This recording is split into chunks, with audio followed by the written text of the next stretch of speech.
आज दादा मी निघालो होतो बरं रात्रीच्या बरं ते पण महाराजांना गेला किल्ल्याकडे. म्हटलं चला आहे ना आपल्या मंदिरावरती होता आज कार्यक्रम. मग काय महाराजांना पहिले घेऊन यावं लागतंय म्हटलं.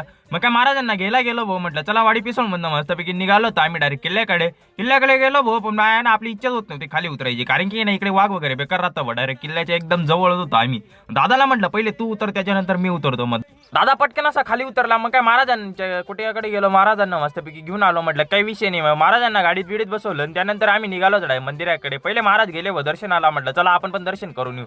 मग काय दर्शनाला चाललंच होते की तेवढ्या त्यांना आपला विचार भाऊन त्यांचा आलेला तर आयवा. मग आयवा आहे ना त्याच्यामध्ये चालू होतं डीए वगैरे टाकायचं काम. मस्तपैकी लाइटिंग बिटिंग एक नंबर जगात चालू होती. म्हटलं चला यांचा डीए बीए टाकू द्या तवर आहे ना आपण मस्तपैकी दर्शन वगैरे करून येऊ. दर्शन घ्यायला गेलो. हा भाऊ ना मस्तपैकी टाळ चेक करत होता, हा कोणता घेऊ ते करत होता बरं का. म्हटलं काही विषय नाही. त्यात तुमचा भाऊ घरी गेला आणि का तेवढ्यात आहे ना हाताला लावून घेतला. आता जळणार आहे म्हणतील कमेंट मध्ये कलर लावलेला आहे असं. त्यात काही विषय नाही भाऊ, पण आहे ना मस्तपैकी भारी अशा कमेंट करा आणि आपल्या आयडीला फॉलो करायला विसरूच नका कधी.